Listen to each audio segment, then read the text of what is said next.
who we are and why we're qualified to run the state and be the next governor of the state of Connecticut.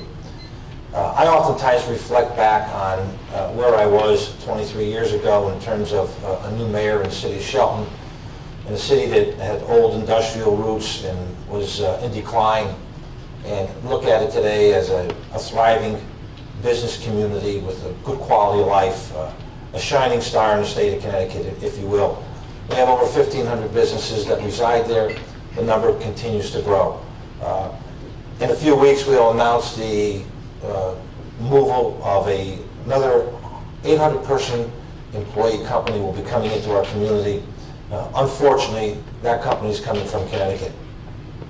And so it's all about your affordability and your quality of life that drives a lot of these issues.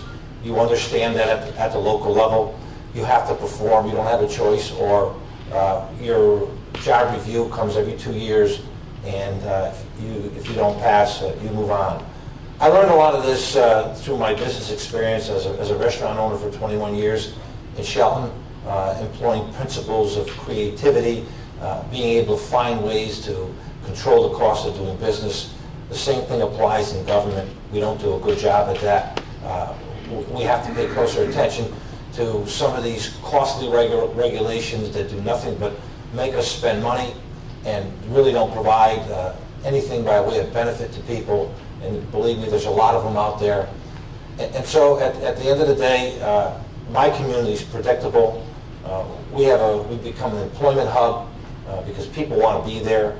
People that appreciate the beauty and the value of Connecticut understand that a place like Shelton is a place for them to live and to do business. And the experience that I brought to the table, I think, qualifies me for the office of governor, because I think Shelton best reflects what most of the state of Connecticut looks like. Layoffs, job losses, businesses moving out of the state. Governor Malloy's answer to that economic recession was to increase state spending, grow the size and scope of state government, impose the largest tax increase in the history of the state of Connecticut, and spend hundreds of millions of dollars in corporate welfare to move companies from one town to another. As he was proposing that solution, I traveled across the state with a different way. A budget that reduced spending, reduced the size of state government, that didn't increase taxes. One that we know will help grow our economy and grow jobs in the state of Connecticut. And at every meeting I went to on my budget tour, I heard from someone who told me their stories about wanting to leave the state of Connecticut, about knowing someone who was moving out because Connecticut was too expensive, about their parents who could no longer afford to live here because Connecticut taxes pensions and Social Security. That's why I decided to run for governor, because I know there is a better way and a better day for Connecticut in our future if we get our fiscal house in order. Governor Malloy believes Connecticut will never be a low-tax state, and I know he's wrong. Connecticut was a low-tax state, and that's when Connecticut grew. That's when people, hardworking people, invested their time, their talent, and their treasure, and grew jobs in the state of Connecticut. If we get government spending under control, reform our tax code, make the investments in our infrastructure and education, we'll have the Connecticut that we once had. That's how we grow jobs. That's how we make Connecticut better. That's how we keep our parents and our children in Connecticut. I've got 3 kids, 3 teenagers. My oldest is going to college next year. The odds are that he won't return to Connecticut in the Dan Malloy world of Connecticut. I want to change that. I want him to come back to Connecticut after he graduates from college. I want my kids to live here, and I want my mother to stay here, and I want to stay here. But we can't do that until we fix our economy. That's what I'll do as governor. Look, folks, we have a choice to make in about 2 weeks in the Republican Party.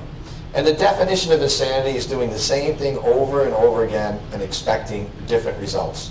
The Republicans have nominated similar candidates for national statewide office over the last 4 cycles, and we've gotten pretty good feedback from the residents. We've lost. So this is an opportunity for us to do something different so that we can get a different result, so that we can win this election.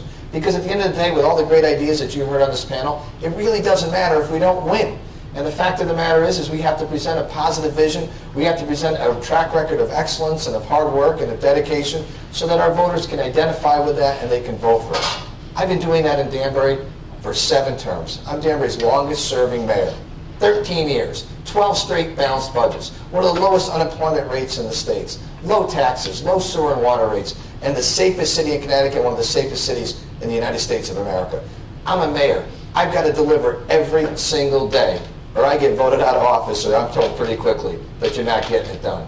I'll bring that same enthusiasm, that same hard work, and that same dedication to the governor's office, and I'll produce real, definable results for you. You know, this is the most important election I think we're going to face in a long time. You hear that every 2 years or every year, but this really is critical. Your home is on the line. Your neighborhood is on the line. Your business community is on the line, and our state is on the line. So today I ask that you join me and my team. Go to our website, teamboughton.com. Learn a little bit about us and stop and hop on board and help us change the state of Connecticut. We have a beautiful state with wonderful assets. So today I want to thank you for listening to us, and certainly thank you for being here in this beautiful hotel. God bless you, and may God bless our. I'm a former West Hartford town councilor and a candidate for Congress in 2008 against John Larson. I've been in politics for a decade, fighting in West Hartford, tax referendums, developments that were crony capitalism. I'm a father of 3, I'm a builder. And I have a plan to rebuild Connecticut. Infrastructure, jobs, the economy. On my website, Visconti for Governor, we will release tonight a new website that goes into detail on every aspect, from seniors to electricity, reform for the entitlements, judicial reform. Every aspect of this building called Connecticut needs rebuilding. Not restoration, rebuilding from the ground up. It's going to take us time to do this. As your next governor, I want to promise you today that it won't be overnight. We're looking at a 7 to 10 year turnaround for Connecticut. We need to work with the public unions who are willing to work with us, because they know they're going to lose their pensions, their health care, and their jobs. Again, I'll say it, I missed the right to work. I fought unions for years, telling them that this was unsustainable, what they were getting from local to the state to the federal level, and it's now come true to them. We cannot win the governorship without the help of many of the union members. They're willing to join us.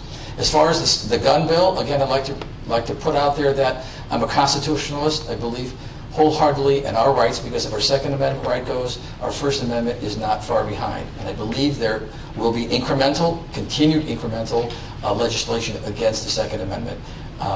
Also, I think it's very important for us to remember that the youth and the elderly are leaving Connecticut. My children have left, gone to New York.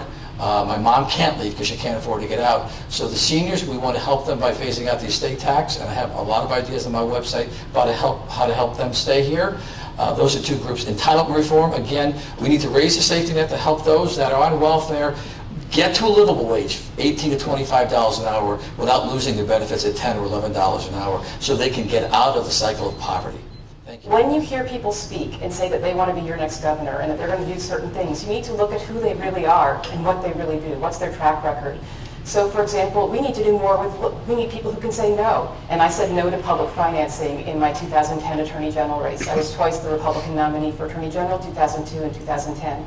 In 2010, I said no to public funding because I think it's wrong. This year I'm trying to get public funding because it seems to be the only way to win in Connecticut, if there is a way for a GOP candidate to win. But I said no, and I had a contested convention. 5 candidates won that. Then a very well-known, well-financed Republican primaried me, and I won that on $10,000. He spent $100 and something thousand, and ran negative attack literature against me, and I won that 61 to 39%. Then on to the general election, I had $750,000 of your money and taxpayer money used against me with hit TV ads the whole way through. And as the most conservative Republican running that year, I still won 44% of the vote. Millions were spent by other candidates on that statewide race that year. I spent $120,000 and won 44%. So I'm a fan of Cinderella Man and Russell Crowe, that true story of Jim Braddock, and where he says after breaking his hand, if I could win this fight on a bowl of hash, just think of what I could do in 2 stakes. So this year we're going to do it on 2 stakes. I've lived what people in Connecticut are living. I've been dragged through what should have been 8 months in family court, 8 years of family court. That system needs to be reformed. It is destroying Connecticut families. 98% of people are now unrepresented because they've been rendered destitute by the Connecticut family court system. I have lived this. I work hard, I earn an excellent living, and yet I have had this done to me. So I know what Connecticut I'm sorry, our time is up. Thank you, panelists. Thank you, questioners, candidates.